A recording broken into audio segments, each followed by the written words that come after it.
Thursday Night Live with Bill Tucci.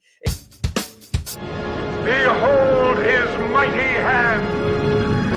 Tucci gang, Tucci gang, Tucci gang, Tucci gang, Tucci gang, Tucci gang, Tucci gang. Just want to manage expectations.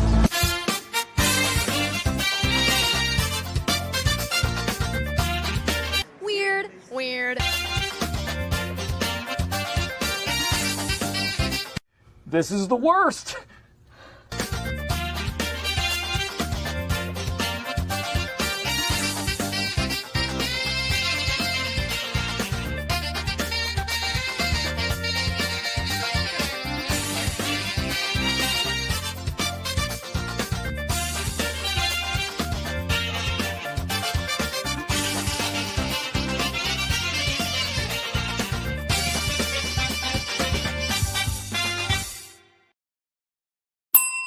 No, I wanted to bring you. Oh, I've been doing too much things. Well, hello, Terry Moore. I wanted to bring Jeff in to introduce you, but here, guys, we have another Texas byproduct, Mr. Jeffrey J.C. Tex Vaughn. I can't even. Bonsoir. The legend himself. Yes, I'm trying to. I don't. For the life of me, whenever I share on StreamYard to the Facebook, to my personal account, it makes it like locked, like private, the video. And it drives me up the wall. I could go to the Tucci Troopers page and run it and share it, but I'd rather share it on my page or the Tucci. It doesn't matter. Terry, good to see you, my friend. How is your fall doing? How's life since we saw you last in Connecticut? Oh, yeah. Terrific con. I had a great time at that show, by the way. That's a fun show. It sure was. I thought that the place is a nice place to be for the weekend. We stayed at the hotel there. It's an easy walk over, and there's every kind of food, and you can watch people lose a lot of money at the casino. I like it. Yeah. Well, ladies and gentlemen, welcome to Thursday Night Live. Well, a special Wednesday Night Live edition of Thursday Night Live with Bill Tucci. Billy, does it not seem like every time we do this, it's the wrong day? Yeah, probably. All right. I don't know. I guess so. But I have a little write-up. Let's read this. So join hosts Billy Tucci and JC Vaughn, hosts, for a very special Wednesday edition of Thursday Night Live as they welcome into the studio one of the world's most revered and beloved creators in comics, writer, artist, and self-publisher, Texas Terry Moore. That's me? Yes, that's you, the Eisner Award winner and Inkpot recipient. I'm sure you've won some Harveys too, right? I've lost a few. You've lost, yeah. Jeff's lost one too, right, Jeff? You lost a Harvey? More than one. Yeah, I've never even been nominated. Me personally won. Me company wise, particularly when we were doing the Disneys. Oh, okay. I got to be honest. I have no idea what those are. I've never been to a Harvey Awards. I have no idea what they are. Well, they're quite different than they were in those days. Oh, I don't even know why they exist, to be honest with you. I don't think they're real. But we'll leave it. Well, the one I went to, they talked about you all night. Yeah, probably. Well, I am. Oh, Thank you. But so let me finish. On your shirt to go to lunch and stuff, The Eisner Award, I do it all the time. The Eisner Award winner and Inkpot recipient has led a storied career since his debut title, Strangers in Paradise, burst onto the comic scene back in 1993. I believe it was 1993, correct? Yeah. Excellent. You showed up right before me? Nope, right after. Right after. Okay, we showed up at about the same time. It's like landing on the planet. We showed up at the same time. Yeah, you guys were old pros by the time we got there.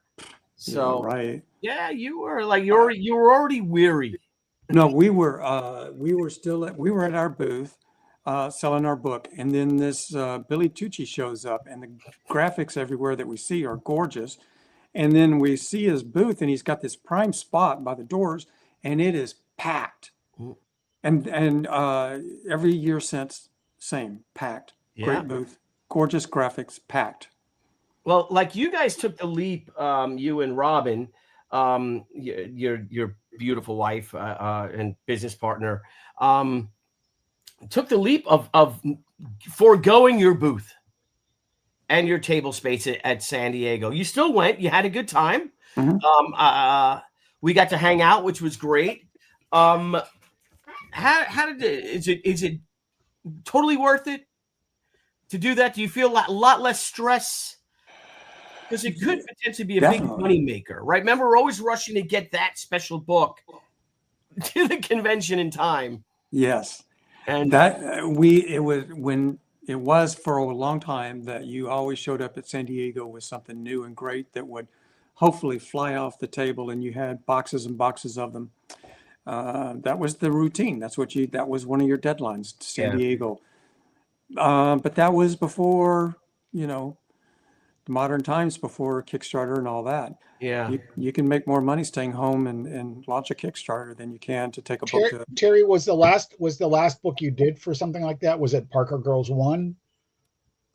No, I don't even remember, Jeff. Because you did like a variant, and I can't remember if it was foil or a different color or something like that. The best one we had like that, the best performing one, was the Black on Black Rachel Rising book. Oh yeah, sure. Super low print run, and ran out of them real fast, which makes them, cool. Oh yeah, when that stuff goes and you have, like Friday or something, and you out of editions, you're like, whoa, and then you're like, it is so expensive. Yes, everything is so expensive. The hotel rooms are like, I think the Marriott. Yeah, I think the Marriott is it $400 before taxes now per night, and you're there for like 7 nights at least. It's like $4,592 per night. Yeah, and but the table, just a 1 6-foot table in the main floor, was like $10,000, right? And if you want an artist alley table, I think that's like $4,000. So how do somebody, that's coming there for the first time to make their first dollar? I don't know how anybody affords it. Yeah, I remember I was talking to Robin one morning, and she was saying, I think this might be our last year. And she was like, yeah, because this isn't our audience. This really isn't. And all of a sudden, this cosplay girl runs by in this frilly manga outfit, and she goes, there you go.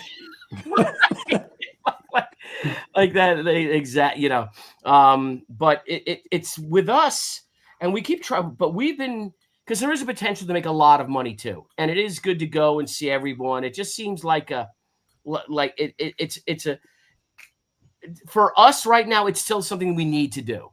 Yeah, and that the question really is not whether or not you're there, but are your fans there? Yeah. And San Diego, there's a really good chance your fans are there.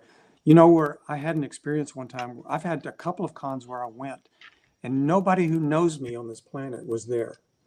And so it looks like people on Main Street walking to work for me at my booth. And they're just walking by, and it's like I'm sitting in Starbucks just watching everybody go to work. And they're just walking down the aisle, and they're all looking for anything that looks familiar to them from TV or movies. They're not looking for a comic. No.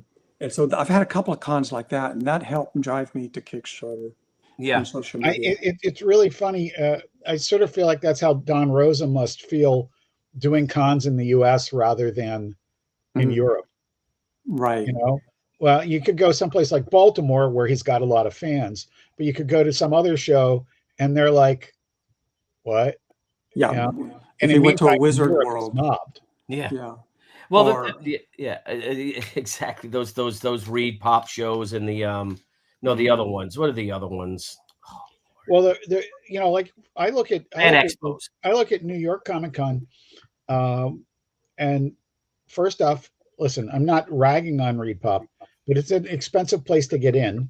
The city itself, where where you and I live, Billy, is very expensive. Yeah, and it's crowded, and economics being what they are, some of the people, and I mean a big chunk of the people who come in that convention, the money they spent to get in is the money they're going to spend. Yeah, they're looking for freebies on tables, and if your stuff isn't nailed down, you better watch it. Yeah.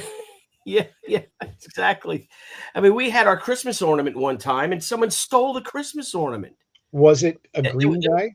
no, it was the the green guy. No, it was as a kid. It was Our Child Is Born comic, like a really nice Well, porcelain who wouldn't want to ceramic. steal? Who wouldn't want to steal an ornament with the baby Jesus? Come Yeah, on. yeah, and they stole they stole the little tree too. We had a little Christmas tree with it on it, and they took the tree as well.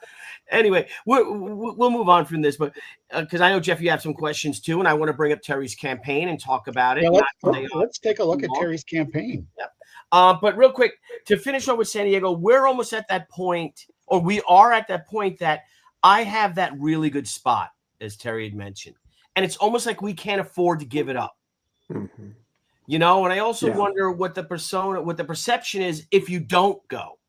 Mhm. Is there something wrong? Why aren't the TUCCI'S there? We've been there for 32 years straight.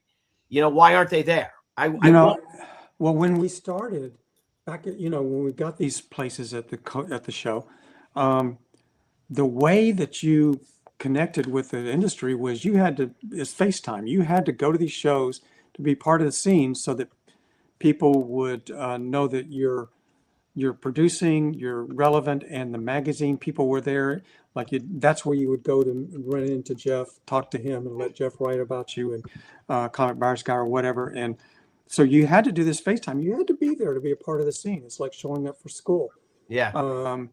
But then when it's the other things around us that changed that kind of affected whether or not you need to be at every single one of them. Now it's almost like pick the ones you love and go to those. Yeah. Yeah. That's why I like we do Baltimore every year, because we just love that show.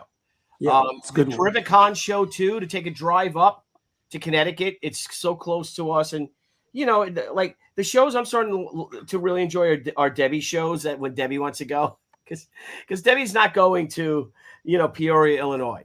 Right. She's not going there. You know what's really interesting, and we've talked about this with Bo Smith before, Billy. If you find the right audience for the comic that you're pushing, or whatever at that point, it doesn't have to be a big show. Mark Haynes and I have done GateCon up in Vancouver, which is not even an annual show. They do it periodically. And when we were writing Stargate Atlantis and Stargate Universe, and with one trade paperback with two covers, we made more money than I ever made at a show.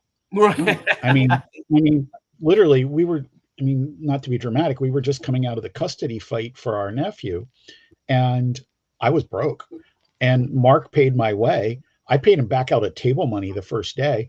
The second day we had to go to FedEx, Kinko's, and make script books because we were out of books. Yeah. And there were 600 people there, and every Wow. freaking one of them bought something from us. That's cool. Yeah, That's a dream. that's great, because then it's not a big crazy show. It wasn't, but Bo had the same thing with the Winona Earp people. Yeah. Bo went to a convention that he's been real open about it, that he said it was maybe 1,000 people, and he had the best convention he ever had. Mm. So it's a matter of finding the right audience. Yep. Yeah. We got a super chat. Thank you. For our $2, Goody Two Shoes 8357. Thank you for that. I wonder if that's an August 3rd, 1957 birthday. Another Leo. Hail Tooch. Holy she, Terry Moore. Yes. That's so cool that you started code breaking her handle. I think so. I think that's what I'm doing. And then we have Art. What's up, Art? Hail, gentlemen. Billy, did you add a 0 to that post on X, or is Terry's book really doing that well? Well, I'm glad you asked, Art. So let's check it out. My Kickstarter has gotten like over $8 now. That's terrific. You know what? You could buy a cup of coffee with $8 these days. So I wouldn't knock it. It's Starbucks Black, small. Yeah, let's put Terry's. Let's bring Terry's campaign up. Let's put it on the what is this one called? The Chrome. I have Chrome and Safari open. Wow, Terry, you're doing really well from just a little while ago. Here it is: How to Draw Comics 2026 by Terrence Moore, right? Terrence Moore. Terrence, right? Yeah. Yes. I'll go with that. Wow, look at that. $8,600 so far. No, try again, Billy. Sorry, 80,600. No, yeah, the zeros aren't worth anything. It's just $8 and $6. So only in money are zeros worth anything. Oh, yeah. Right? Yeah, well, we all wish we loved money, don't we? Because everyone I know who loves money has money. And I wish I loved money. I like it. And you have JC's favorite Boeing aircraft, the 737 model. No, I don't think it is.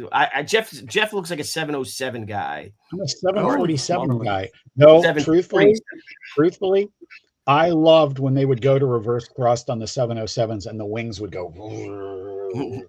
Oh my gosh, it was great. But seriously, I've sat at the controls of a Concorde.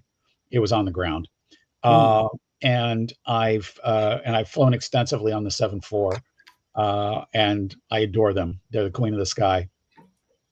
My favorite is a Citation, like a 24-seat Citation. That'll be fine for me. Yeah. Well, that'd be pretty damn cool to be selling something like that. When we had our first movie deal, they flew me out, and they flew me first class on a 747. Oh, nice! And here I am, like this. And I'm sitting. I was sitting across from Gwen Stefani. I ended up having a conversation with her. And I went upstairs, and did she ask about me? Did she say anything? Yes, she did. Yes, she did. It was like 1997, and she asked all about you. You know Terry Moore? Yep, she said that, and I said, "Oh," and she goes, "No, I meant Terry Moore from Mighty Joe Young." Yeah, and I'm like, "No, I don't know that Terry Moore." But we got another super chat from Luke. What's up, buddy? Thanks, guys. Luke is a great creator in his own right. Has a YouTube show. Hello, Luke. Thank you for the $5 super chat. Hey, everybody. Almost done with issue 3 of Encrypted.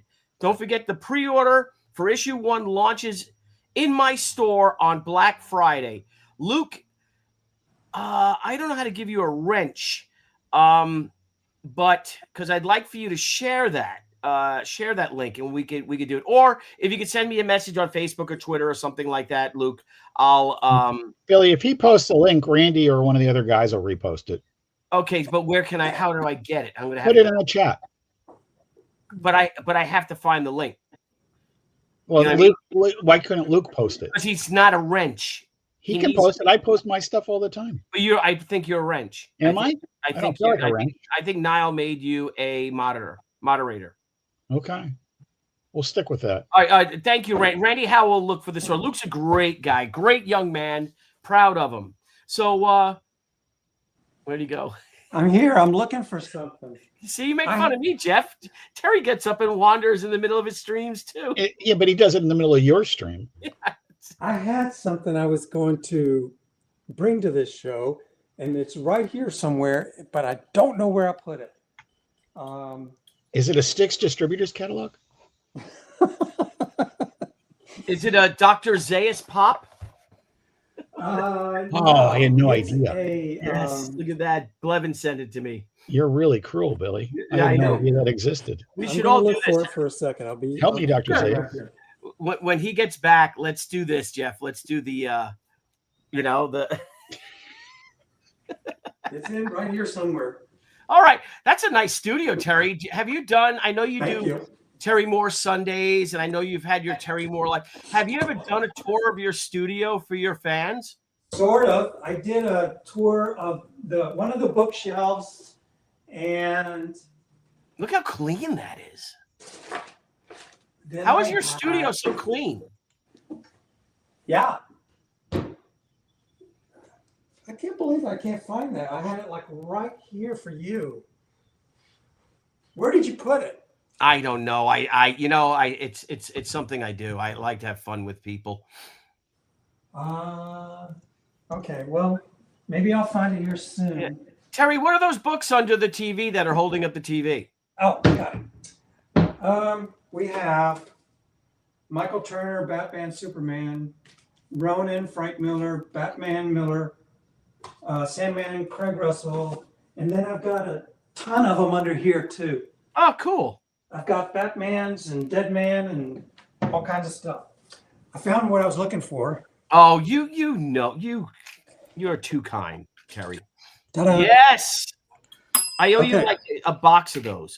Or I Okay, think you didn't want it. Yeah. This one is different. This one has my sketch of she in it. Oh wow! Oh, that's beautiful. And That's killer. I think we should offer this tonight to whoever does the biggest donation. How about that? We get the high bidder tonight for this. Terry Moore's How to Draw 2026. The highest bidder will get that book, and I'll send you another one, Terry. I actually have to send you like 10 of them or 13 of like a whole case of them I have to send you. So please, if someone's out there, let us know if you bid. We're at 80. So I'll share the screen again. Let's make you a little bit smaller. We just got another backer. Thank you, guys. So that's a good one right there. That's $29. If you have backed this campaign, please let us know. I didn't know we were going to do that. Listen, gorgeous, Terry. Listen, I hope that I hope my $29 there is not the biggest bid tonight. Yeah. From your lips to I God's want to win this. What's the high bid? Unboxings. Hello. It doesn't. Oh, Dr. Blevins. Dr. Blevins is working tonight. I spoke to him earlier. Dr. Blevins, right now it looks like it's $29. So it's got to be a high bid. Like you got to go, and you got to go up by at least a quarter. You'll so get it's like $29.25. And if Mr. Moore will allow me, maybe we could use that. If you could scan it, we could use it as a special trading card. Oh, Billy, yeah, absolutely. A variant cover or something. Absolutely. Like Terry. You should color it and make a card. Yeah, I think that would be out freaking standing. That would be beautiful. All right, Terry. So let's right now. So we had Terry's being very, very generous. Wow, because when I looked earlier, we were at 79. So you're having a good night. Hey, 79 plus, Billy, almost 80. You Billy, 79.9. Yeah. Can we watch the video? Let's watch the video. Oh. Hey, thanks for checking out the Kickstarter. So How to Draw 2026, that's going to be an expanded edition of my How to Draw book that has long been out of print. I've added chapters. I have a new chapter on inking, a new chapter on Art Nouveau. I've gone through and updated the text. I've added new art throughout. It's just a totally new edition, revamped, expanded, new and improved, ready for 2026 and the future beyond. So if you look in the rewards, you'll notice that we have some really cool things waiting for you down there. One of them is, of course, offering the original art for the covers. Oh. The How to Draw will have 3 covers, a soft cover. This is the original art. And a hardcover. This is the original art that is available. And a special edition hardcover that is available only through the Kickstarter. And here is the original art for that. All of these are available in the rewards down there. Another thing I'm really excited about doing here is a one-shot Rachel Rising story. I did this in the last Kickstarter with Strangers in Paradise. It was a 20-page story and a 32-page comic, and it was just a lot of fun. And everybody seemed to enjoy it. I want to do it again with Rachel Rising for this Kickstarter. So I've already drawn the cover. And there it is. That's Mamale, the figure of death in the story. The story comic is called Fear of Death. She's pretty scary to me. I'm afraid of her. So, and the great thing about this that I think is so cool, we're offering all 20 pages of the story as a reward. Back that reward, you will get the cover art and all 20 pages of the story art collected all together. You'll have the entire thing. And here is what typical Rachel Rising story art looks like. It's on 11x17 pen and ink. And this is from Rachel Rising comic book number 33, but this is how I work. This is what it will look like. Another thing we're offering is prelims. Before I do a pen and ink drawing, I'll always start with a sketch on 8.5 by 10 copy paper. And I have now quite a little collection of these. This is what prelims look like for me. And you can find them listed in the add-ons below. Take a look. I'm very excited about this, and I'm glad you're checking it out. I really want this book back on my shelf, and I hope it'll end up on your shelf too. So check it out. Fantastic. What a great. And you did Fantastic. that first one in one take. That was really hard to do because I had only I'd only had my braces on for about a week, and I can't talk with my braces on. It was hard. You have braces? I got braces finally. After all, like, did you need them in high school and everything like that? Yeah, I needed them my whole life. I got my teeth look like I'm a boxer or something. I have bad teeth, and I kept doing Zoom calls with everybody that has beautiful smiles, and I started feeling like, oh man, I got to get rid of my Kentucky coal miner teeth. I got to fix them. So I have braces.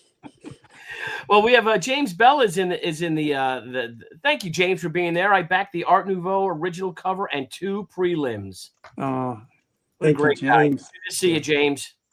Yeah. So all right, so Terry, so this is your second edition of the How to Draw, Terry Moore's How to Draw, but 2026, a bunch of cool add-ons you have added to it. Give us a little insight. I mean, wait a minute. Where's the rewards? You got to go in there. What did I do? Am I on? Where am I? You got to click the back this project, Billy. Oh, okay. Yeah. Thank you, Jeff. Yeah, that's strange though. That's not on the original. They're screwing. Everybody's got to screw with stuff, Billy. Well, so they're not gonna be able to show the rewards. Yeah. You have to zoom in on them. Oh, well, okay. So, anywho, so for a very affordable price, the digital edition is only $15. Where you get, you get the book, digitized. You get it when so many of us read on our computers and our Kindles and our laptops and all that stuff and our iPads. So yeah, most of the young artists tend to be on iPads now. Yeah, tell me about it. Mm-hmm. And the soft cover. How many pages is this book? It ended up being 208 pages. So the previous edition was 160. So I added 2 chapters and a lot of new art and kind of rewrote a bunch of the text so that it's modern. When I first wrote the book, some of our old school friends were still around, and I would refer to them like, oh, George Perez uses a Hunt 102 pen, and I thought, oh, geez, I miss George. So, I could go in there and tweak stuff like that and make sure it's modern. And especially when I got into post-production, like once you get your book scanned, how do you make it and get it ready for print? That's kind of changed a little bit over the years. So I updated all that. So James Bella said, no, James, I have not. I like to wait till like the last day now to give everybody a big close. I have it in my thing. I'll either, if I miss the first day, then I back the last day. But no, I haven't backed it yet. I'm very self-absorbed these days. So, all right. So the hardcover for this 208-page hardcover edition, it's only $39. You get a special signed edition, and we know how much signature editions go these days. So it's only like $11 more for a Terry Moore signed edition. You're correct. Yeah. And these, I felt like that price, you can't probably charge too much because it's an instruction manual, right? I mean, it's a textbook. One thing I was saying in the chat, Terry, that I'd given copies of the previous edition to some budding artists before when I felt like somebody was like really could benefit from it. And I really look forward to adding this one with the stuff you've added to it and seeing what the differences are. When you look back at how you started, what do you see as the differences that you can apply with the let's say the wisdom of age and experience now that you would have been happy to get early on? Jeff, it's amazing how there's 2 halves to your art career. The first half is where you realize, oh, I think I can do this. And then you fall in love with a bunch of people and they become your mentors. You go through a copy and learn phase. You go through a phase where, oh, I love manga for 2 years and that's what you draw. Oh, I love George Perez for 2 years. That's what you draw. So you're just learning. And then you get your job and you start working and you go through all of your original motivation and all your original inspirations. And then you get to a plateau. And Now you get to where you're always drawing the same way, but now you're noticing other new people showing up, and they are much better. And you start looking at those guys, and you think, how did they get there? Because I think we looked at the same people. Why do I draw like this, and why do theirs looks like that? It's just more creative. It has more life. There's more dynamic to it. And so now you've entered the gateway to the second phase of your art career, which is you don't need somebody to tell you how to shade a circle or where your light source is or how to draw a hand. You don't need to learn the Loomis method anymore. What you need to do is be able to draw something that's never been seen before and make it look absolutely drop dead appealing. You need to do it without models. You need to have it in your head. You need to know how everything looks in 3D space so that you can work that way. You need to know what all of humanity, why they always fall in love with certain pictures. Why would they pay $240 million for a Klimt when another person unknown on, Instagram just did something very similar on their Wacom?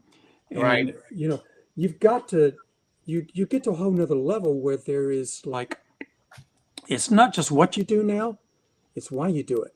And it's like the difference between a really good amateur and a pro.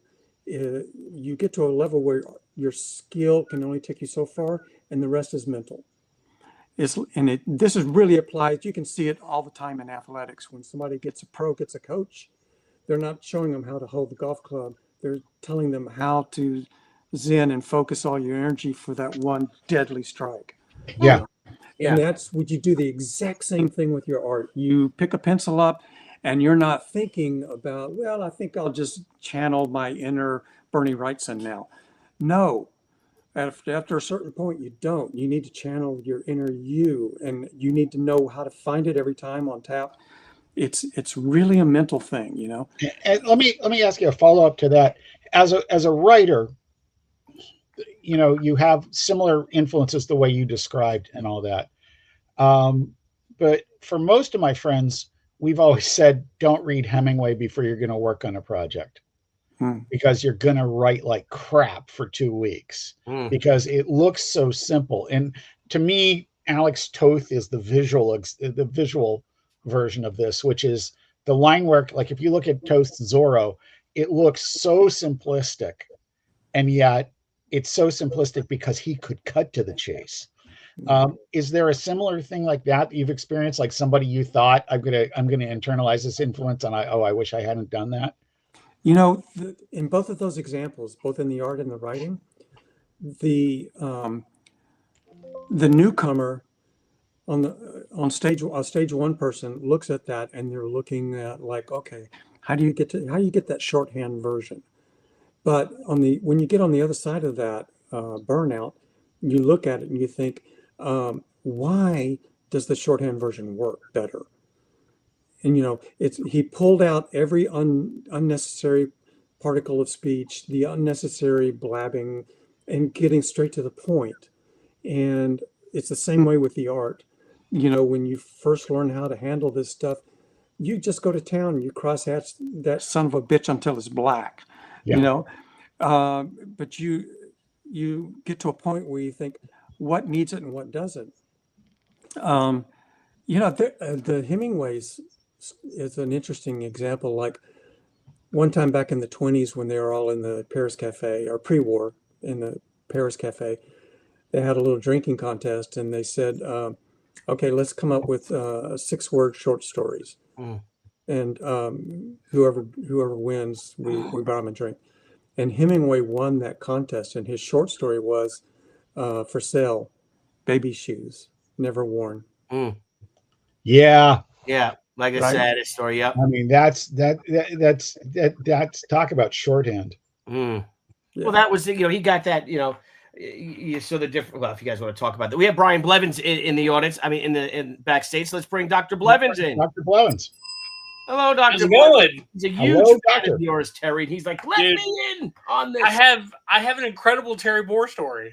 So this has been a while back, but when Terry first got started, there was and probably I think a ton of people have already heard this story, maybe, but apparently it's like your mother-in-law's sister was trying to go find some of your comic books, and she was told that they were. It's like, yeah, so Terry's drawing adult comic books. So she started going around trying to find adult comic books, but she was going to the places to buy adult comic books. The adult Without store. realizing that he was drawing comics you would find in a comic book shop. And I Isn't thought that it was just the incredible? most amazing story, huh? That's a true story. She I know went it to is. the Man. adult I don't bet this is bookstore. an amateur hour. Oh, that's so funny. I was so Yeah. proud of her for that. Yeah, she was down.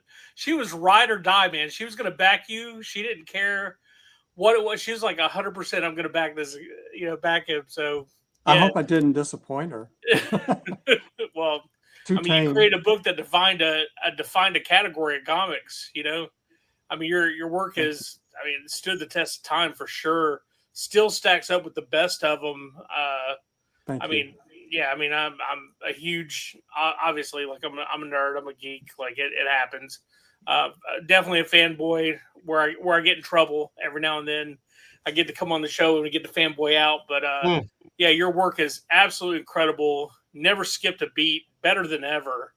And Thank you. and my only question is like, did you feel that this was obviously kickstarting is a big decision to make? Coming up and doing this, is this did it take a lot to make you want to jump to this route, or was it just nobody was really feeling you from the publisher, or did you just not care about all the problems that were going on with publishing, like with the big three and Penguin House and Diamond going away and everything? Yeah, you nailed it. It was a kind of felt like kind of a casualty of that perfect storm where we were already, all of us were hurting from lower and lower sales at retail stores. Right. And then when the retail stores started doing pull list plus one, that was the death sentence for every indie comic, because pull list plus one meant that they were only, you had to go in and ask for the comic. They would order it for you, put it in a pull box, and then there were one for the shelf. So it goes out on the shelf. It's gone the same day, which means my book is never in the store. And once that started happening, I was on my own to survive. And then at the same time, the distributors started, having a fight, and Diamond finally filed bankruptcy. And so there you go. I've really basically lost a lot of my retail ability. So for a year or two, I really didn't do anything. That's why I stopped making series.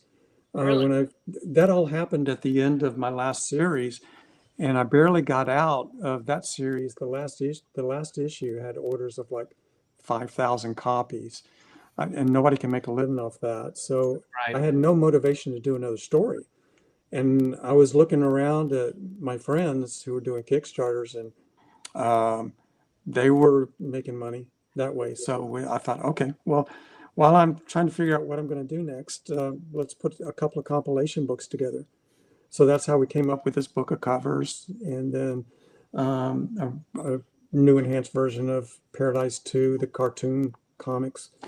And then finally, I cleared the shelves out with this latest book, which is the How to Draw, and I just updated it and add material. But that's it. I'm out of compilation books. I've got it. My next thing has to be a story. Yeah. When during COVID, did you ever think about trying to jump into the whole heritage auction deal, like Yeah. pull out some of your original stuff? And during the big boom of original art, did you think about going that route as well to Yeah, I sustain did. or fund And I new talked to projects? them. I talked to them, and then I also talked to comic art fans and everybody. And the door's open. I mean, Billy and I can go do that anytime. It was just, I don't want to start it if I'm not going to commit to it yet. And I was still thinking I want to make books. I think it maybe when I get to the point where my hand is too shaky, I'll just start selling it all off. Have a nice little nest egg, you will. I I promise. hope so. Yeah, I hope so. You that's the thing with me. You see those, the mainstream books do really well, I mean, they do super well. Yeah. You just wonder if, I don't know. I'm so most, artists, we're so self-deprecating. You're like, nobody wants this. No one's going to buy this, That's the thing. That's the thing as a creator. Billy, you know this because you've seen me. I can sell your stuff all day, but when I'm at my table, I sit there like a bump on a log. It's so much easier for me to sell my friends' stuff that I believe in. I don't know if it's self-deprecating or just overly humble or whatever, but it is a thing. Yeah. Yeah, Yeah, I'm there with you. I feel it too. Well, you get the ones that when you get the guys that are the most, the artists who are really cocky are usually the ones that aren't that good. Or they stop growing. There's some exceptions to that, but there's some truth to it. I don't know. That's what I'm seeing. So, Mhm. but Terry, so you have a new you were talking about a level here that if you buy something, then you get that new Rachel Rising. Comic. Yeah, the comic. So is that because I'm very interested with the dark side of Terry Moore. Because you seem to have a dark side that so few people are aware of. Yeah.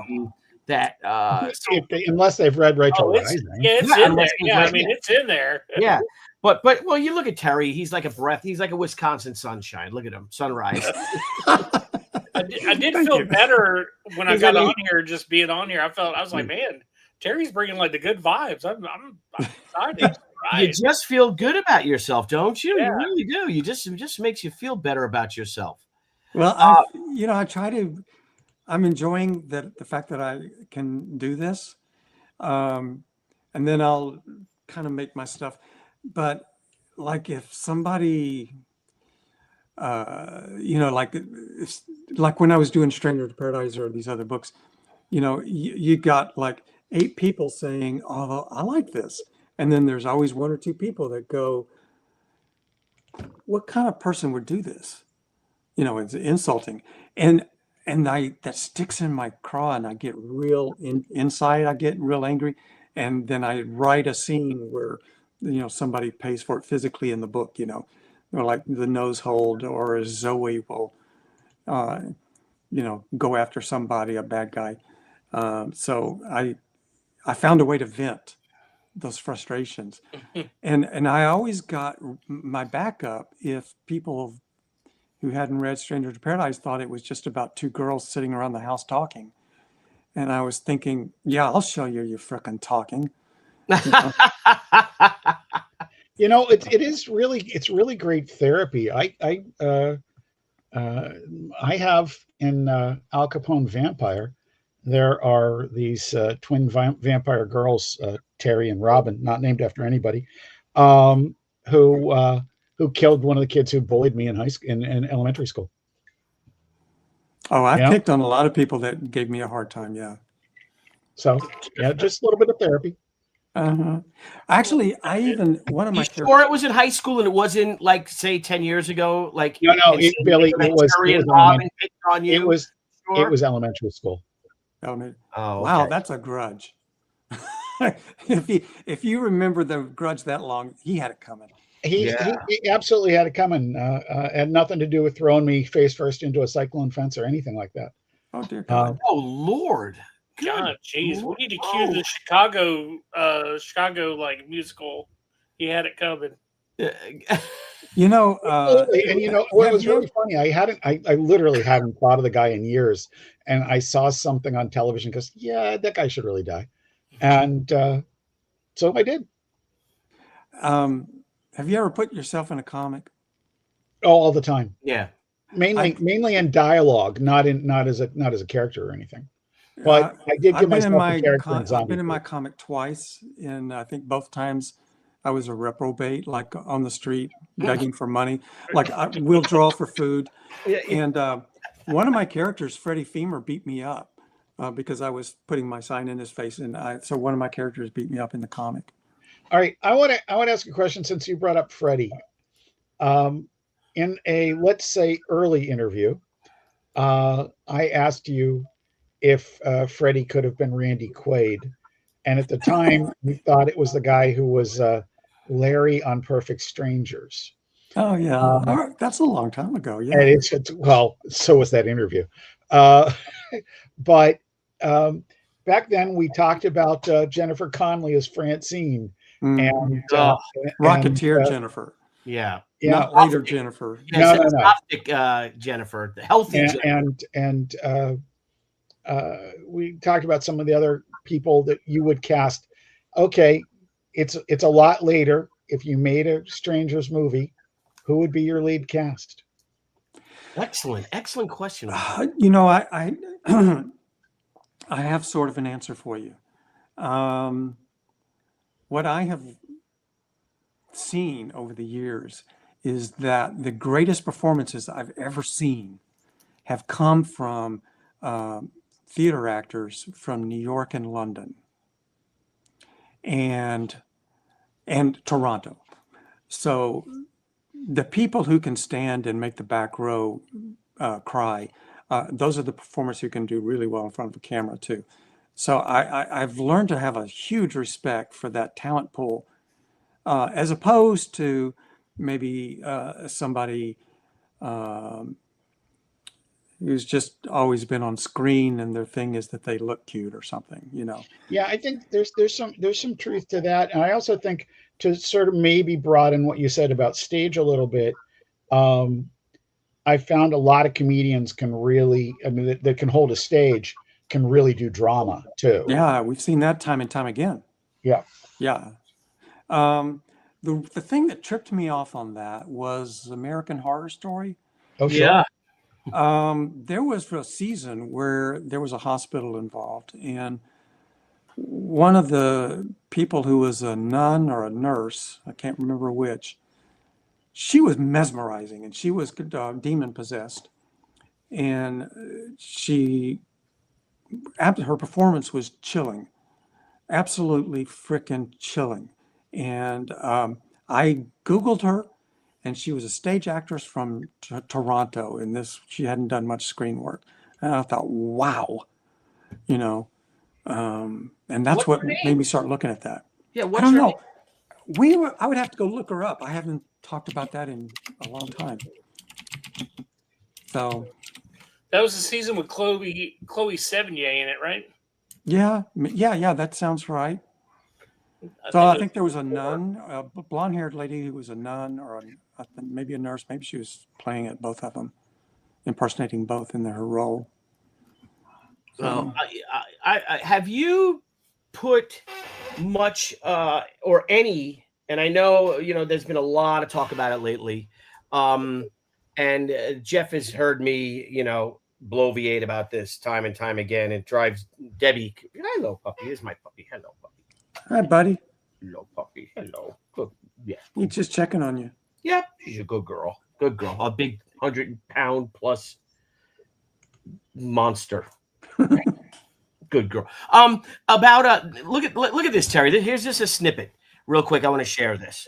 It's very short, but it's two drawings, right? Two she drawings or Rand drawings, that were panels, right?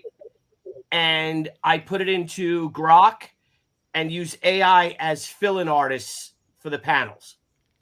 Okay, so here we go. That's pretty cool. Yeah, that worked. And I know that it's terrifying. It really is. But I'm looking at, you know, like look at this stuff. This is from look at this. I'm just wondering, you know, like we all talk that, you know, it's coming, it's here, AI. What do you think of the possibility, or have you ever entertained the idea of exploring it and making your own picture using that from your comic panels, right, from your art, but then use AI to fill in the scenes? You know what I mean? To fill in like the frames, like remember the, you know, the old animated, you know, fill-in artists. Yeah. You know, you'd have Erwick's, you know, draw, you know, frame 1 and 5, and then you get, you know, another artist to do 3, 3 and 4. Yeah. What do you think of that? And where I'm going with it is that I'm loving this. Not loving it, but I'm really looking into this, and I know there's so much more going on with it, and I get it, everybody. Like I said, I've been looking into this since the summer, but this is a way this is a way for us, or for me, say, to actually tell my true vision of the film that I want to do. Yeah. Or the episode that, and Jeff's heard this before, that, we had a producer that and they were paying us we wrote a script for Anna Ishikawa, and they changed her last name from Ishikawa to Lane because it was too Japanese. Oh gosh. Right. And I'm like, yeah. So with all that outside interference, the whole thing, like, we love it. We want it.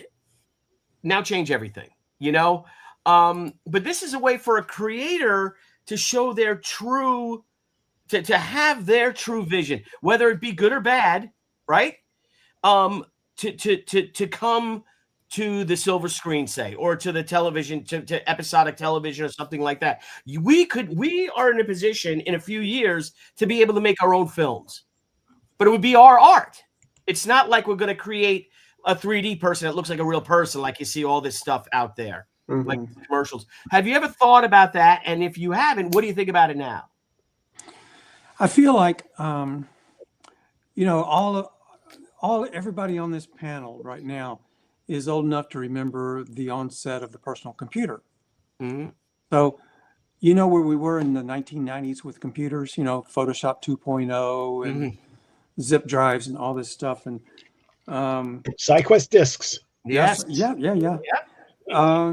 I feel like that's where we are with AI. It's 1996 with AI. And what it's going to develop into is just going to be incredible. Skynet. Just incredible.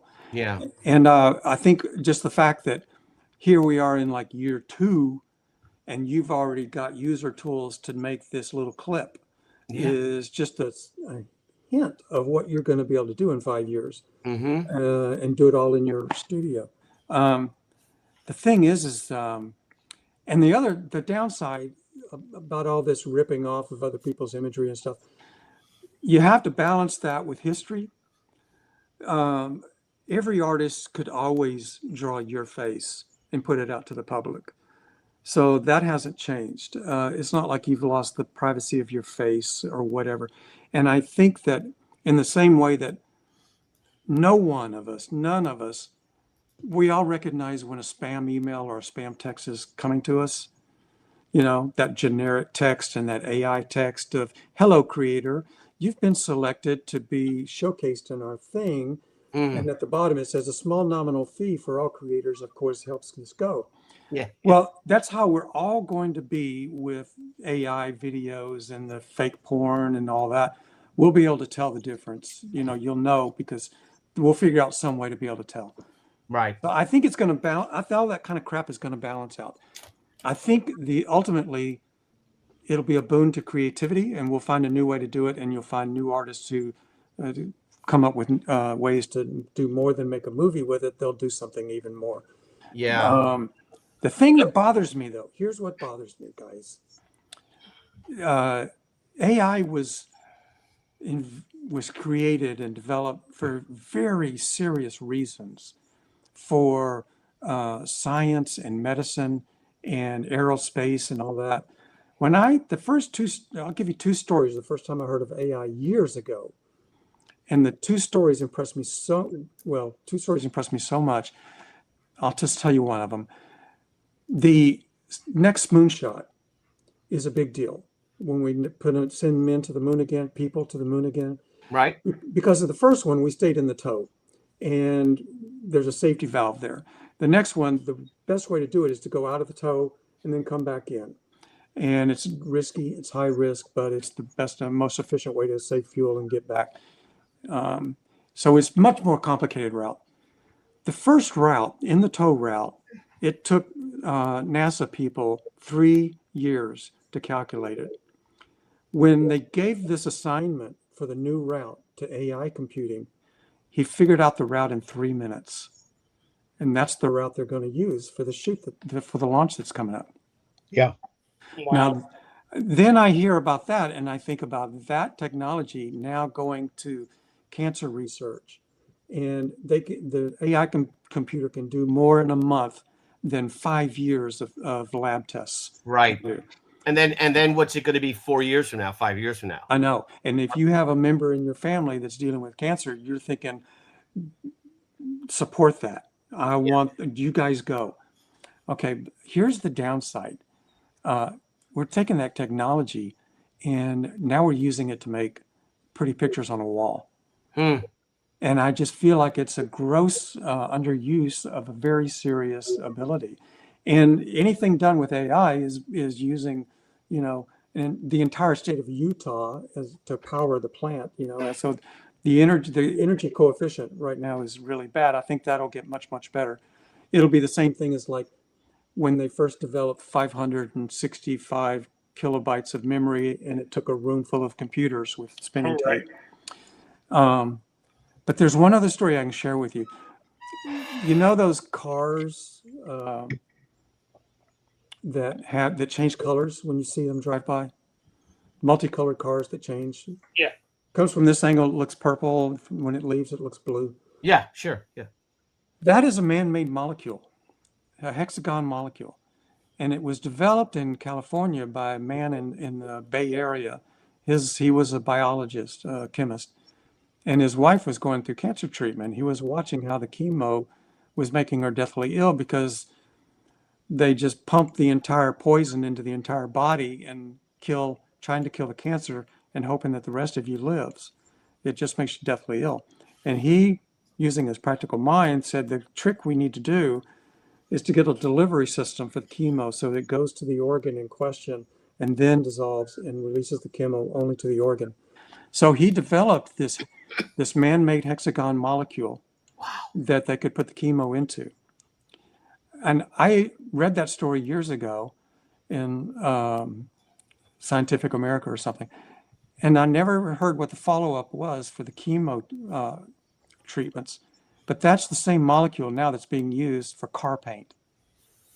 And that's how I feel about AI. AI was used to help us get rid of cancer, and help space travel, aerodynamics, all these big, big questions. And we're using it to draw a picture. Well, and fake porn. I'd sort of go the other direction not disagreeing, by the way, that it's a tool in the tool belt of whoever's using it for whatever purpose. My wife works at NYU Cancer Center, and they've been using AI for years to assist doctors in saying, like, oh, there's a mass here you should look at. Or did you look at this kind of thing? It's been a check valve all along. I don't think those uses are going away just because we're making goofy pictures. I think there's something that you and Billy have said during this that I think is in one sense right, but in the other sense is you guys are talking about what's happening 5 years from now. I think you're 18 months at the outside. The growth rate of this stuff. Yeah. The only thing, Terry, which you mentioned, is the power supply for these. And it's why the permitting of electric generating plants is going to go through the roof, because it has to. Well, I want to say, number one, like you can already tell that like people are already preparing themselves for it by looking at stocks and seeing the pricing of NVIDIA going up and stuff like that, because NVIDIA is supposed to be the actual the mainstay for what AI is doing. Going back to the whole medical aspect of it, like there's been a lot of situations where we've created something for one reason and it ended up having another purpose. And the biggest one I can tell you, only because as you say, I'm a big guy, so of course I've looked into Ozempic and the GLP-1s and stuff like that. Well, not a lot of people know this, but Ozempic was made as an alternative for insulin. Like it wasn't. Well, that's why I'm on it. I'm not on it to lose weight. Yeah, but they didn't realize until way after the fact, and after they've tweaked the formula, they didn't realize that it was this amazing weight gain or weight loss drug. They didn't realize that until way later down the road. Doctor, you're absolutely right. And one of the things about that is I used to be able to get a 90-day supply when I got mine. And it got to where my pharmacy was ordering 50 pens and getting 9. Yeah. Yeah, supply and demand, man. Everybody wants it. Everybody's like, oh, I want to lose like 10 pounds for my wedding. Okay, well, here, let me give you this. Yeah. That's why there's also like 4 different brands of GLP-1, people just trying to, change one molecule and hoping that it doesn't destroy the foundation of what the weight loss version is, Mhm. But anyway, so you have that going on.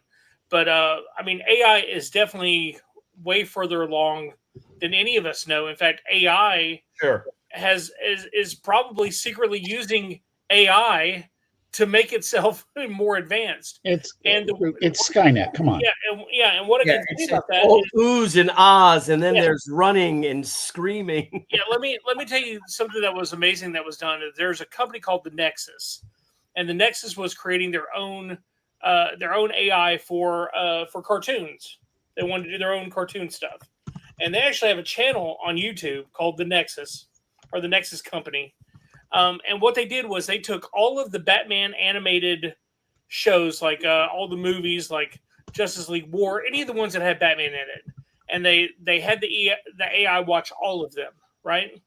And then they took all the horror movie deals, like Friday 13th, Halloween, Nightmare on Elm Street, and they had them read, watch all and digest all of the Nightmare deals, like Scream, It with Pennywise and everything else like that. And then what they did is they're like, make us a feature length film where Batman has to beat Jason Voorhees at Camp Crystal Lake, and then it produces this full on movie using the same animation that you had in Justice League War and Justice League Doomsday and all these other deals. And again, you can go watch them, and it's insane. It is absolutely insane. It's called Batman Contingency Plan, because the whole thing is they're like, Batman could beat anybody if he had enough prep time. That's the whole gag that nerds say. With enough prep time, Batman could beat Galactus. But they have these full length cartoons. It's like Batman versus Michael Myers during Halloween, and there's a full on cartoon on that right now. And dude, they just let this thing run overnight, and it produces this cartoon, and they're done with all the bad guys now, and now they're moving on to other things. But it's just a full-fledged cartoon, and they have the voice sounds like Kevin Conroy, because they're able to fake his voice. Right. It is insane. Yeah, it's terrifying, but it's also here. And what my point is that, do we try to fight it? You know what I mean? And become, are we making, carriages, horse-drawn carriages, you know what I mean? Or do we try to work with it and to make it work to our advantage? I think it's more like having, and we're inventing the automobile. So it's not the automobile that's the problem necessarily. It's things that can show up later, like, back to another real point real quick, about the cartoons and stuff like that. There's 2 sides to it. The one, we made a cartoon, like it's the same thing as saying, we can make music. But when you listen to AI music, it doesn't go anywhere. It's a computer replicating the riffs that it hears. But if you listen to 20 minutes of it, it doesn't go anywhere. It's just meandering. It's like when you go on vacation and you get a massage and they're playing music in the spa, and it doesn't go anywhere. It's just maddening. It's like Electric Dreams from 1984, whenever that came out, that film. So picture AI as an automobile. We just invented the automobile. It's going to change the world. It really is. And the automobile wasn't the problem. Of course, people did stupid things and got themselves killed with them. The big problem was the first automobiles, the engines had that huge backfire. And then you saw it in black and white films where the Model T would make a huge backfire. Everybody would jump. Right. That's how it really was back then. And Cadillac wanted to get a premium car, and they did not want their car to backfire. They hired a chemist to figure out a way to treat the gasoline, and he came up with leaded gasoline. That's And why leaded gasoline. was invented for Cadillac, and GM Motors invented leaded gasoline to prevent the backfiring, and it worked. So from that point on, that was the standard. And what they didn't realize or didn't want to admit was that they were emitting huge amounts of lead into the atmosphere. Yeah. And since the 1920s, the number one killer of people is lead poisoning. It has led to all kinds of stuff. It has killed more human beings than war and cancer and anything else. And when they confronted GM about it in those congressional hearings back before unleaded gasoline, it was deny, deny, deny. And that's why we have unleaded gasoline now. We still have leaded gasoline engines in every time the airplanes, the big ships, all those kind of big machinery things are still using the lead. But that lead is in every molecule on the planet. It's on every molecule in America. It's in the polar caps, all that. So it's here to stay. And so it wasn't the automobile was invented. It was great. The next thing you know, we had fast transportation for World War I. But what a side event was, we poisoned the planet with lead. And it can be so easily be distracted by the entertainment of AI that we don't see something else happening like, now the most common threat to people is suicide because of fake videos that ruin their lives and reputation. I think there's a lot of people ignoring the threat of giant killer robots. Oh God! Leading cause of death in the Midwest. You may be joking, but look at these robots that they're building now. I mean, my gosh, All right. Anyway, I gotta say this because we're not going to solve this problem tonight. No, we're not. I want to talk about this book. Okay, me too. But I got super chat real quick. I have to go because I got to get back to. All right, Dr. B. I appreciate you bringing me on. I left a clip. I left a link in the private chat for a gentleman by the name of the Professor Nick Harrison. He is working with AI and music, and it is phenomenal. It is some of the greatest music I've ever heard. I left it up there. It's just this one song gets me every time. It's absolutely incredible. Just for you to look at your own leisure. Mr. Moore, it is an honor to get to come on and talk to you, meet you. Thank you. Tell my silly story that I heard. Text, as always, it's amazing. And Tooch, I love you, brother. Yeah, I'll talk to you tomorrow. Yeah, I don't think we're going to convince Terry more on that music thing, though. All right, brother. I'll talk to you later. Talk to you tomorrow. Right, peace. Bye. Bye. So, but real quick, let's do our super chats and we'll move on. And thank you, Aaron, for the $5 super chat. Admit it or not, a major reason for AI art programs, everybody wants to be an artist, but either don't have. And a $2. Thank you, my friend. The natural ability or want to put the work in, the hard work, 100%. And you look at this book, there is no AI in this book, is there, Terry Moore? No, there's not. You hand letter your own pages, don't you? There's very little I in it at all, actually. It's HI. Yeah, well, we've got 266 people watching on Twitter on YouTube right now, but let's share the video again, and then I know, Terry, we have you here for over an hour, so let's get you going. But there was a tally of some of your backers, and let's see, let me find it. Who is going to? Yeah, you're going to have to look at because it's anonymous, so you're going to have to look at this backer who backed. Hang on, give me a second. Give me a second. Here, okay. So thank you, Randy Howell. So you had a backer, Terry, number 737, which was $579. Okay. It was 737. Somebody admitted that they were backer 737 because remember, Jeff, I made the joke. Yep. Oh no, maybe I just saw 737 backers. Now that we have 740. I'm writing Jeff that was down. backer 738 for $29. And then there was another backer for $50. and one after that. So whoever your backer 737 is, I 500. think that might have been before we came on, Billy. It might have been. So, well, I think that's one that would deserve to win something unless somebody wants. Well, let's see. You know, maybe not. Maybe if somebody can come in, if that was, here we go. All right, Terry has picked up 708 and 4 backers since the start of the stream. Thank you, Randy. Thank you, Randy. Yeah, so it looks like that backer is 737, Terry. That sounds like it. Okay. Looks like that. So, Well, all right, Terry, let's show you video one more time, and then anything you want to say about the book. And then where you're going next, like, you know, what's next for Terry Moore? You said you want to do story, and I'd love to hear that. But let's watch it for the newbies out there, and check out Terry.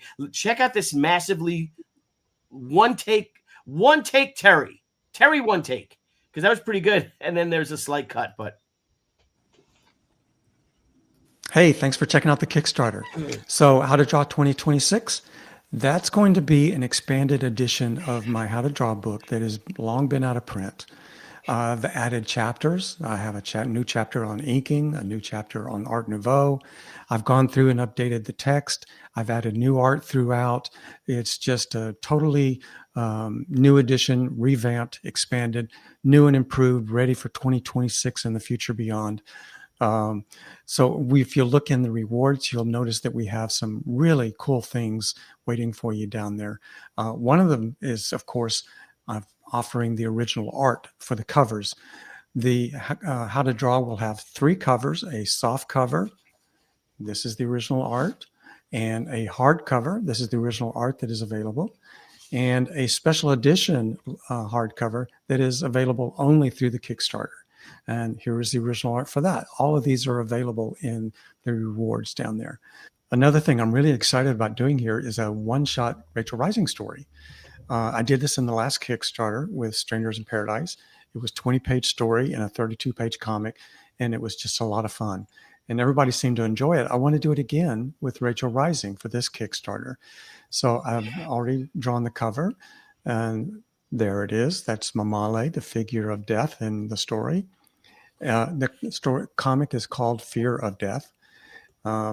She's pretty scary to me. I'm afraid of her. So, and the great thing about this that I think is so cool, we're offering all 20 pages of the story as a reward. Back that reward, you will get the cover art and all 20 pages of the story art collected all together. You'll have the entire thing. And here is what typical Rachel Rising story art looks like. It's on 11 by 17, pen and ink. And this is from Rachel Rising comic book number 33, but this is how I work.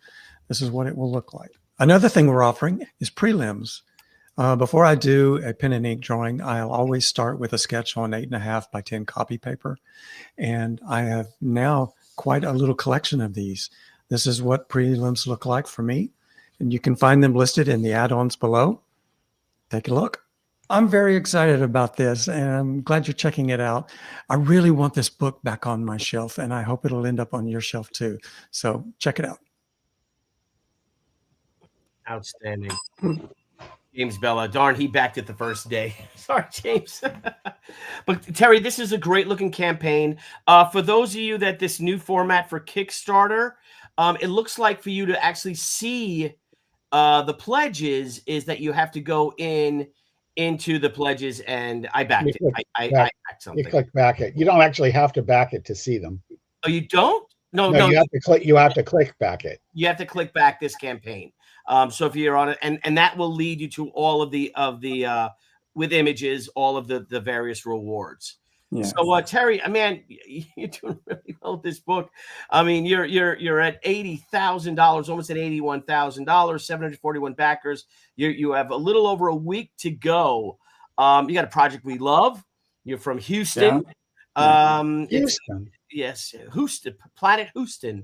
And you know, the last time I was in Dallas, I was going to a part of it I didn't quite know, so I had the GPS on because it's 30 years ago I left, and I turned and it gave me directions to go to Houston Street, and I started screaming at the GPS. Mm-hmm. I mean, listen, I can manage it when I'm down in the village, but in Texas, seriously, your GPS is going to tell you Houston? Well, That's- New York City, Houston Street is named after. It's spelled Houston, Billy. No, it's actually it's It's named. spelled Houston. You know, Dallas and Houston don't like each other, so that was on purpose. We have a street here that you pronounce Dulles. When I was growing up, there was still a lot of old timers around that would say the greatest distance in the world was that between Dallas and Fort Worth, and they're having like this bar fight, and it's like Dallas, Fort Worth, Dallas, Fort Worth, Dallas, Fort Worth, and somebody goes Houston, and they all turn as one, go. Well, someday that they might get it down there because New York, the Houston Street in New York is named after the great General Sam Houston. Thank you. Who actually helped form the Republic of Texas. So God bless him, Sam Houston. Yeah, we'll go with that. Yours, right? We call him Houston here, Sam Houston. Yes, absolutely, because we're correct. Yes, I jest. And do you know? Okay, here's some Texas trivia for you. When he was exiled, one of the times he was exiled, Santa Anna lived on the island of Richmond, which is today Staten Island. Do you know what he did there? No, I didn't even know he was all the way up here. I didn't He know. invented chewing gum. He did? Santa Anna? Yeah. Is that where beech nut came from? I don't know. That's clever. How about that? Look at that. Good for him. Learn something new. That can be your Jeff fun fact for the day. So Terry, God bless. Yes, God bless Texas. Indeed, God bless Texas. Thank you. Aaron Sleeper's really looking forward to getting his hands on the book. He is backer. Thank you. Aaron Sleeper's backer 741. He did the $50 hardcover. Thank you, man. So Thank you. we'll have to see, but you got that big ass, huge. We'll leave it up to you, Terry. I don't know. That big $579 one. That's a big one. What's next, Terry? Because we're gonna showcase. Jeff has a campaign. We're gonna show that, and I'm launching a new campaign tomorrow. All right. What is it? So let's go with you. We'll see what's next for you. We'll hit Jeff, Okay. and then we'll follow up. We'll end it with me. So I'm actually working and prepping materials for something I'm not allowed to talk about yet in public because the announcement hasn't come out. But I am working and working really hard and excited. I have 2 things I can't announce yet. So yeah, it's the week before the storm for me. So I'm looking forward to next year. I'm looking forward to 2026 and what it's going to bring to me, new opportunities and new things. But the thing that's relevant to us as creative people is that I'm looking forward to also starting a new story. And I lay awake at night thinking about moments and scenes, and that's kind of how I get started. Just thinking about scenes I've never seen before, and I want to see it, so I have to make it myself. excellent. Yeah. I wonder if it's one of the stories that we had talked about a while back, but we hope you'd come back on. Thank you. Whatever you do, Terry, I just adore you. I think you are a genius. I think you're a brilliant young man, and like I said, a breath of fresh air. Thank you very much. I have a lot more questions about your process too. A couple more that date back to our first interview way back when. Because I'd like to see if your perspective has changed. But it's always exciting to talk to you because I know we'll get a thoughtful answer that makes me go, yeah, okay, he's right. Thanks, guys. Well, we got Terry. You're at 80,779. You got 741 backers. We have 8 days to go this campaign. You're going to have a bang up week. I'll share it in my update. On the final day or the day before. It's always good that we like to do that, share our campaigns with one another in our updates and especially on social. Yep, let's keep it all with us, all good chaps. And Jeff, let's share yours real quick. All right. And then we'll have Mr. Moore and you can all go to bed. Here we go. So, all right, Jeff. So you have Al Capone Vampire War, and Ketchup campaign. Yes. So Good you should hell. refresh. You should refresh that, Billy. Let me do that. Let's do that. Oh, you launched it. We did Oh, just now, tonight? just during the show, very quietly. Nice. With a soft launch. So, well, heck, you hit $208 This already. is basically a 2-week campaign. It is mostly just the 2 versions of the ash can plus a catch up thing for everybody else. We've got the standard cover, the famous Mobsters of Filmland cover. Excellent. Yes. And a discount for getting both of them. And then we've also got some sets of previous ones. That one has, well, all the main covers, Howard Chaykin, Aaron Lopresti, Mark Wheatley, Simone Gigliomini, and John Case Narrative III, in addition to you, Billy. Yes. I like all those guys. Yeah. And yeah, this is where I've spent my misspent years as the Overstreet guy, making a lot of connections and knowing a lot of great people. And then the homage covers, we had such fun with these, with the Punch Comics number 12, the Untouchables 1 sheet, Nick Fury number 10, Fright from Atlas Seaboard number 1, and Tales from the Crypt 36 are the covers we homaged there. And Brian and Brendan Frame just kicked ass on all of them. And these are limited, aren't they? They are. This was these were the comic shop versions. There's very few of these that I have in my inventory. So I think it's this. We've got 10 sets of the homage and 8 sets of the main covers. Wow. And that's just it. Yeah. And then we've got a couple where you can get everything, starting with that, which is a great Mark Wheatley cover that was not only on our first issue, but it's the cover for the main cover for the trade. And then the deluxe full package is sort of the upscale version of that, which if you want to scroll down, it's got your cover on it, Billy. Oh, that's the one with the, everybody who worked on it signed it. I think we had like 7 signatures on that book on the tipped in sheet. And then very recently, I discovered a box of CGC 9.8 Vampire PAs. Wow. And that I had put away. And so we did that. And then there's one more big package, and this is one of a kind. It includes the art for the Tales from the Crypt 36 homage for Al Capone number 0. Oh wow! So you get got all these books? Yeah, it's one of everything. Wow. The whole thing. And then we've got a whole bunch of add-ons, including Captain Action versus Al Capone. Cool that you pulled that one off. And that was a blast, man. They let me not only use their great character, but they let me debut their new villain. So that was really kind. Professor Fangs, right? Yeah, absolutely. Yeah. Do you think Captain Action was ever a lieutenant? What's really funny?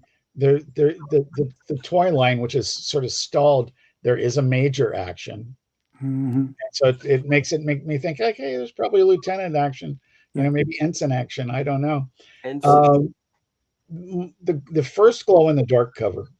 This again, it's homage to Punch Comics number 12. One of the great Golden Age covers. It's really hard for me to say this about my own stuff, but I swear this is the best glow in the dark cover I've ever seen.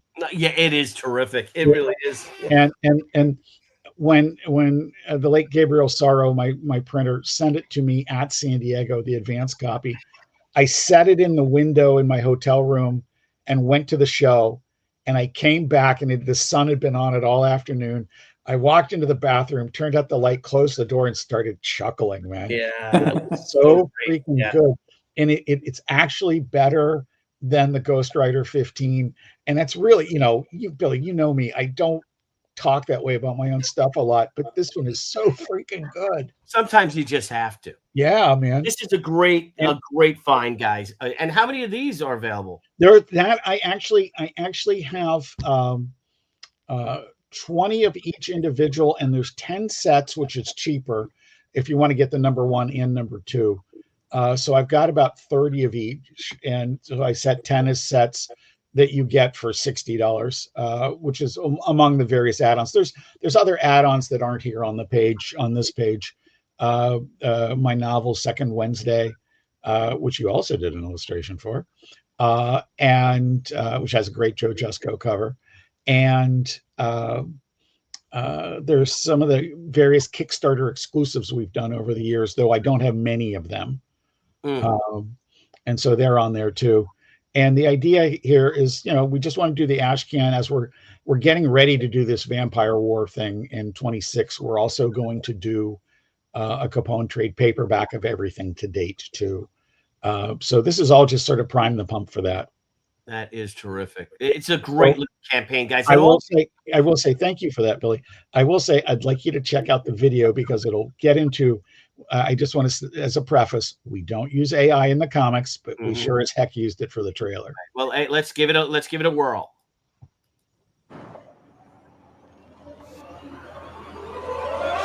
He's back. Oh wow, Jeff! And he's taken over the city for the second time, but this time, he's a vampire. The world has once again seen Capone rise to dominance in Chicago. And we've met Lady Judith, his biggest rival, and the vampire who first turned him into a creature of the night. Now, someone is pitting them against each other in one massive conflict. Al Capone Vampire War. Now, through this special Kickstarter campaign, you can get the exclusive Ashcan preview of Vampire War with your choice of covers. And it's also your chance to catch up on everything that's come before with comics, trade paperbacks, original art, CGC certified 9.8 copies, glow-in-the-dark covers, and more. But only for a short time. From creator and writer J.C. Vaughn and artists Brendan and Brian Frame, join us for Al Capone, Vampire War. But don't make Big Al ask you twice. That's a lot of fun, Jeff. Cool. Yeah. It's a lot. Yeah.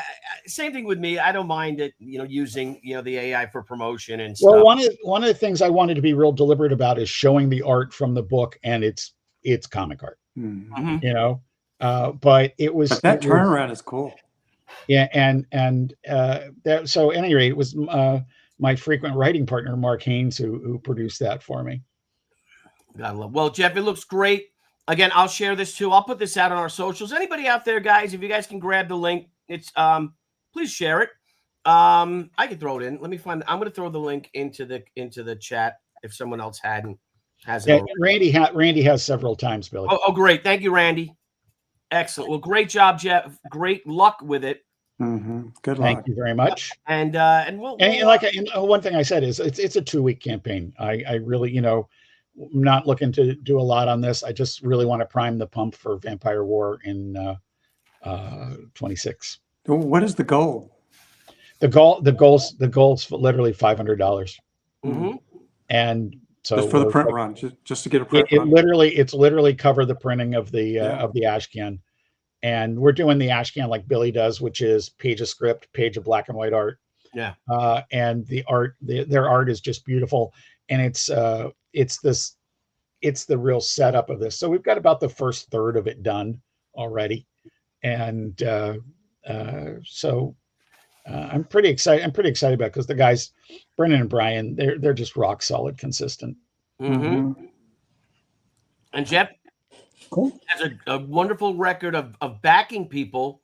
Yeah, I saw backing that. Other creators. I mean, you have over 146 projects you've backed. Wow, that's astonishing. That is wonderful, Jeff. The thing about this is, aside from guys like you guys doing this, we are. I mean, I'm sound like a broken record, but we are in a golden age of creativity in this. Now, some of the books aren't getting seen by a lot of people, but one of my favorite ones I've just backed recently I met this guy George Medina at a local comic shop, Oh, you would and tell. he was pushing his book Wonder Duck there. He's got a couple issues of that, but his new one's called The Shameless Plug. And I think, well, okay, first off, I'm probably going to back it no matter what, but what's the story? He tells me the story, and it's about a guy, his experience as an immigrant trying to fit in. And I'm like, oh, you're the guy to tell this story. Come on.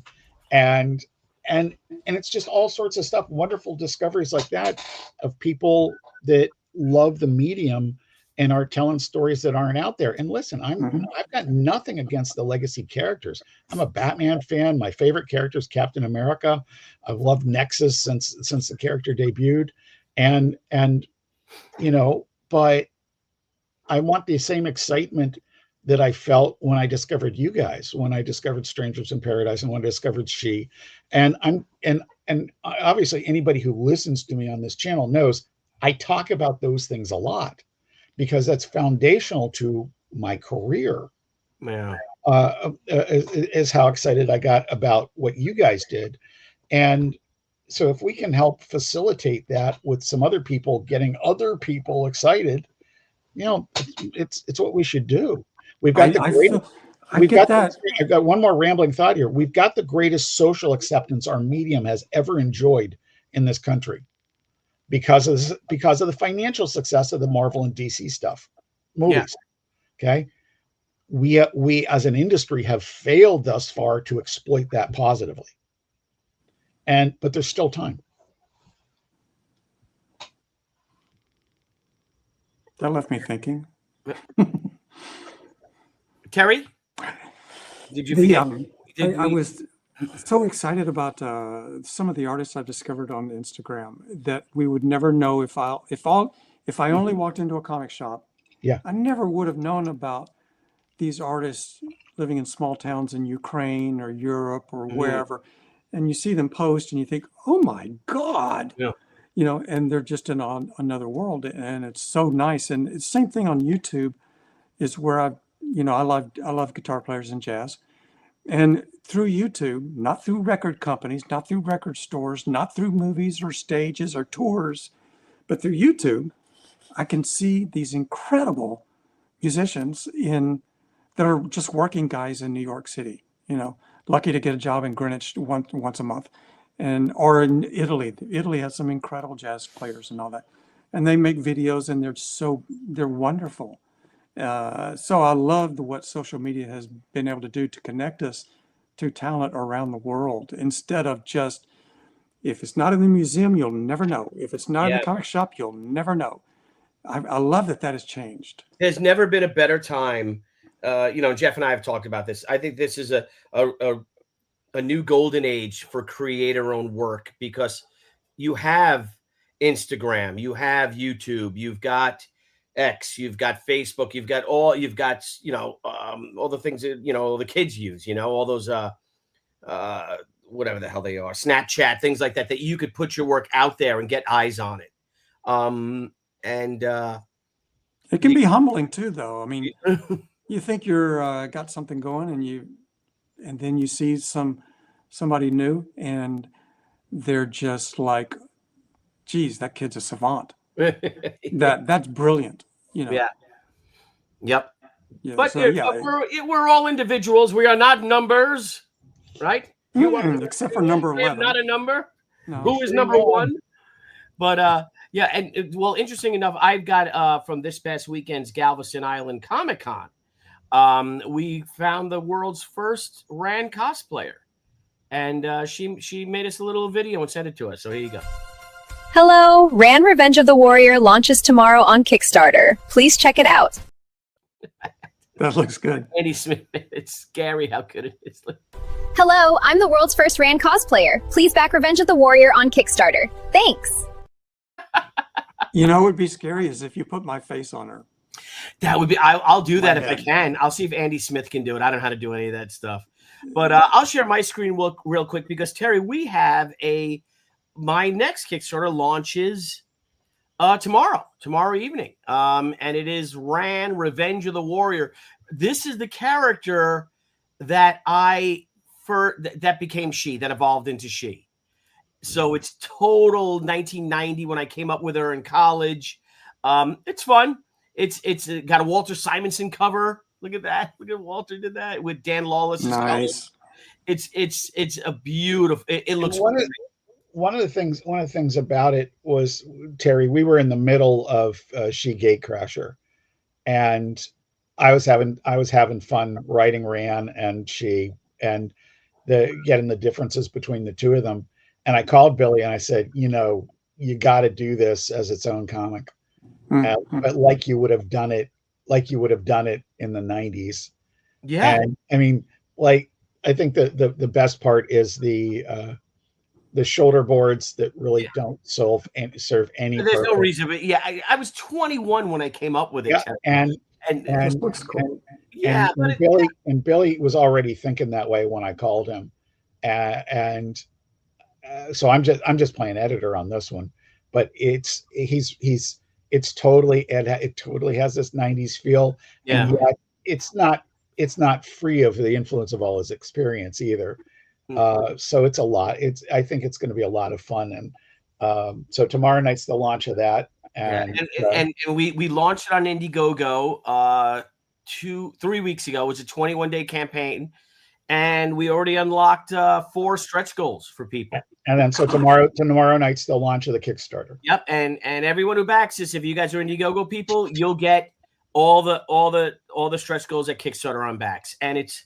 Thank you guys, because I was. Billy, I know we can't get to the Kickstarter video tonight until you launch the campaign, but can you pull up Indiegogo and let us see the video for that?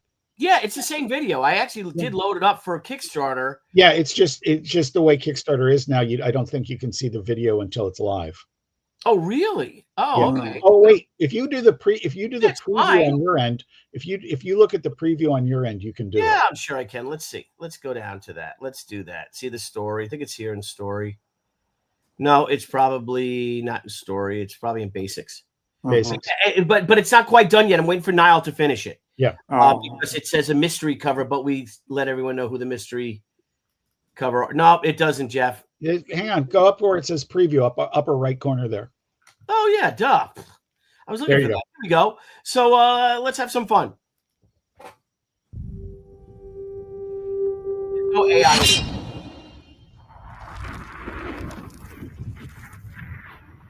That's cool. Yeah. I'll get it. With that. There you go. Yeah.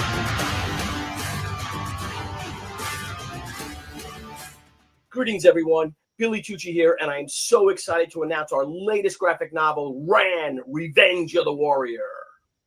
For the first time ever, I'm bringing back the inspiration to my legendary comic book character, She. For over 30 years, she has garnered accolades, nominations, sold millions of comics, and helped launch the bad girl genre. One can never argue with success, as Anna Ishikawa has become a beloved staple to comics fans the world over.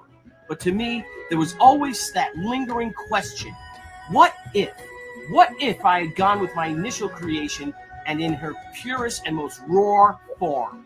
That question has now been answered, as Crusade Comics is proud to bring you Ran, Revenge of the Warrior. Set in Tokyo, 1994, Ran commences a one-woman war against a sadistic gang of drug-dealing human traffickers. In other words, it is everything I always wanted to do with She, but never dared. Ran also boasts fantastic variant covers by Leandro Oliveira, Fred Bennis, Dan Lawless, and a hidden mystery comic by the world's greatest living comic book artists. In all its 1990s bad girl glory, Revenge of the Warrior introduces the world to the character who started it all. In this 48-page, no-holds-bar, neon noir, samurai macabre that pulls no punches and offers no mercy. So thank you for over 30 wonderful years in comics. This is our 11th campaign, and we appreciate all your faith and your support, and we hope you join us on this next adventure. I promise you, you're going to love Ran, Revenge of the Warrior. Ow! I love it, Billy. Yeah, check it out. Oh, I jest, Yeah. Yeah, so this campaign's only 22 days long, guys. Because we want to get it done and get it out and get my butt working on it, because we're going to launch 3 next year. So check it out. It's on Kickstarter. We got a lot. Debbie built a lot of really cool rewards. And we are going to announce on Monday our newsprint edition. And I'm drawing the cover right now, and it's coming out great. It's a great cover. I love your pencils and everything. Hey, when you get the 3 next year and this one here, are you collecting the 4 in an omnibus? Well, our next omnibus, I'm glad you asked, Terry, because our next omnibus will be She, the Omnibus Volume 2, the crossovers. So we have so many characters. Well, you lent us Kachu for the Sideblade She book we did that time. So that will be in it. But we've done crossovers with so many characters, big and great and small. And we actually are talking to Marvel right now, because even though I printed the Wolverine She and the She Daredevil books, just a courtesy to talk to them about it. Because it looks like we never had a contract. It was all just like handshakes. Yeah, sure, let's do a crossover. But we just got permission to do a reprint of the Wolverine She in a special edition from them. But I'm like, well, the prize is what I'd really like to do, because it's a really cool bragging thing, is to have a Wolverine and Daredevil in the 600-page compilation. So that's our plan next year. And I know you can't announce your new stories, but what we'll be doing is, in the winter, probably in February, we'll launch the omnibus, the crossover omnibus book. That'll be followed in the summer, early summer, with She Big in Japan, where she goes back to Japan. And then in the fall, we're going to be launching a totally new IP that we can't let anyone, that like you can't share it. But so that's going to be cool. Yeah, it's going to be really cool. Plus, lots of other cool things. We're going to get into Whatnot. We're going to start doing some Whatnot streams for our special editions. And we'll do our other specials. We have a lot of 25th anniversary and 30th anniversary books coming out this year. And yes, Jeff, that cover I did for you, Jeff, that's the Overstreet, right? That's Overstreet's fan, Daredevil She. Yeah, I remember that cover. Yeah, that was a famous image. Yeah, it was good times. So thank you, everyone who supported us on Indiegogo, and we hope you'll back us on Kickstarter too. And like our first cosplayer says, where is she? Hello, Rand Revenge of the Warrior launches tomorrow on Kickstarter. Please check it out. There you go. So we're going total 90s, total bad girls. Everything she never was that people said she was, this character is going to be. But it's a really good story. It is a good story, and the great thing is that we were looking at some of the pages from Gatecrasher and going, "Oh, this is really cool. This is totally in the spirit of this." But this is. I hate this cliche, but it really has taken it to the next level. You have mainlined some 90s stuff here. When Frank Miller was working on Rusty, the big guy in Rusty the Boy Robot, he told me, I mainlined a bunch of Stan Lee dialogue. And it's sort of like you really channeled some of the stuff you were thinking back in the 90s with this thing, man. But with the polish that you would bring now. Yeah, that's a successful combination right there. Do you think you're going to go to Japan next year and maybe? No, I don't think so. I've been invited to Japan twice, and once was when Debbie had open heart surgery, and the other time was like when William was born. And it's a long trip because I think it was Japan and then Singapore, but it's like 3 weeks and I'm like, no, Japan's enough. Don't double it up. Yeah, well, that's when they invite you. I was invited to go. Someday we'll go to Japan. Debbie wants to go to Italy first, so she says we're not going anywhere till she goes to Italy. So let's get these books done. You will love Italy, and Italy will love you someday, my friend. Someday, yes. I'd love to go to Sicily. I have a lot of family there that I talk to. My dad's family was from Sicily. Do you know where? Well, down, we were actually down in a little town down there on the water somewhere, way down at the very bottom. Oh, like at the bottom. At the bottom, way down at the bottom where there's no police, no traffic signals, nothing. Like near Shaka? Does that sound familiar at all? That village of Shaka? Down at the heel, Wow. Down at the heel of the boot. How about that? Yeah, yeah. Yep. Well, here we are. Sorry. Here we are, Terry. So let's say goodbye, but share the screen. Here you are. You're at 80,869. Thank you guys for supporting Terry Moore. 8 Yes, days thank left. you. If you can't, we get it. If you can't support it right now, share it on your socials, please. Please, yeah, that'd be great. And if you did back it, thank you so much. Again, for one of the greats of the comics industry. Again, it really is. It's a privilege being your friend and an honor to have you on the show. Thank you, Billy. I feel the same way. We adore you guys, and thank you for just being such wonderful friends. You too, Jeff. We're very blessed. No, seriously. Oh, hi, Jeff.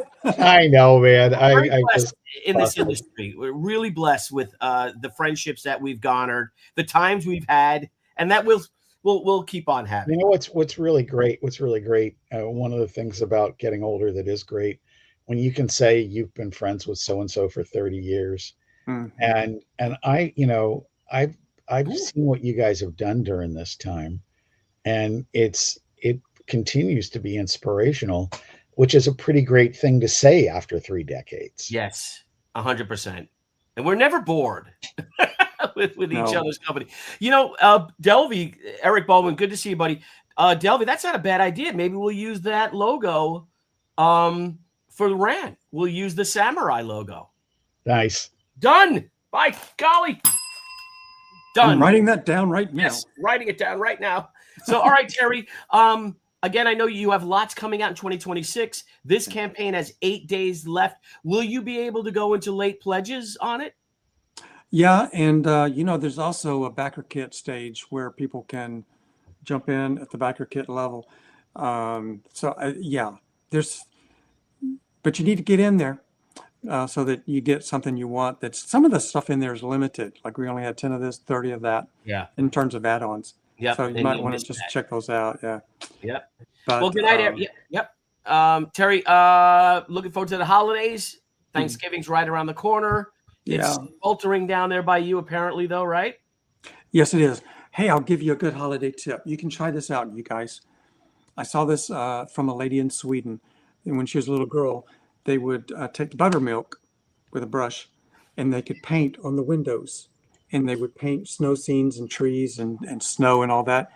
The buttermilk dries real fast. It doesn't run, and it doesn't smell. And you'll have this beautiful white drawing on the glasses of your home. And you put it on the door and your windows, whatever. Try it out. Can one buy buttermilk today, or do you have to? Yes, you can. You can buy that foul stuff that tastes like sour milk to me. But yes, you can still, because people bake with it and cook with it. So you can still get it at the store. But get buttermilk and a brush and paint on your window, and you can paint anything. I tried it, and it just looks great. There's your holiday tip. Excellent. That's better than a Jeff fun fact any day. Yes, a Jeff fun fact. Now it's a Jeff fun fact. No, it's a Terry fun fact. Well, we have. Sorry, Billy. We should call out. I know some people are watching this live, and some will watch it recorded. But on Saturday the 22nd. Oh yeah, I forgot all about Billy and I will both be at the Big Apple Comic Con at the New Yorker Hotel in Manhattan.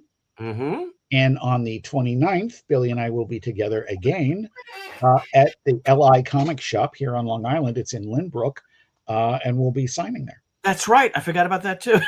Have fun, you guys. Oh, we always do. We'll have a good lunch, and I talked to Jim, Michaelek, or Mikkel. How do you say? I thought it was Michalek, and we'll all maybe grab a bite to eat after the signing. So thank you everyone for joining us. I see a lot of great things in the chat. Trying to go. I just feel bad keeping Terry up all night. James Bella, my friend. We're our friend. Where'd he go? Here we go. James said, "Good night, all. Go Islanders." Yes, what a heck of a win last night. And have a happy Thanksgiving. Everyone have a happy Thanksgiving. Much better than a questionable. I like that. Cruel, my friend, my brother. Yes, and something Lewis Small Jr. passed away. He was always healthy. Remember, he was always in great shape, and he's an Army veteran and a terrific artist, and just a sweet, sweet heart of a man. And our condolences to his family. and friends, and just awful loss for the industry. So so everyone, hey, we all have a lot to give thanks to this year. We're all here still. So everyone have a great day. Terry, again, thank you so much. Thank you, Bailey. Please Thank you, Jeff. give Robin our love. And I'm looking forward to Jeff showing you the Terry and Robin that he beat up in his comic. It's in there. They actually are Capone's enforcers, so they do the beating. Ooh. Well, maybe it was you and Robin. It is. They're a little crazy. They're vampires who wear wigs to disguise themselves, so they're not necessarily. Do they wear like Harpo Marx wigs? Deny. All right, make counter accusations. Everyone have a great night. Terry, thank you so much. Jeff, thank you so much. Indeed. Everyone, we'll be live tomorrow. Debbie and I will be coming on at 7 p.m. to launch RAN. Hey, if you guys want to pop in, and Terry, you want to talk your campaign, we should have a lot of eyes on it. I'll send you the link, even for a minute or two, if you want to come in. Same thing you would. Well, Jeff, I'm expecting you to be there. I'll be there. So, but Terry, I'll send you the link too if you want to pop in, give a little talk. Give yourselves a few minutes on Terry Moore's How to Draw 2026. You're almost at 81,000. Wow. So, well done, everyone. Thank you, guys. Everyone have a great night, and let me find my little media assets, and I'll take us out. Good night. Hey everyone, thank you for joining us on Pop XP. If you haven't already, make sure to click that subscribe button and also click the bell for notifications when we go live and we upload some awesome new content. Also, don't forget to head on over to Twitter and follow us at the Pop XP and over on Instagram at the Pop XP. Thanks again everyone, and we'll see you soon.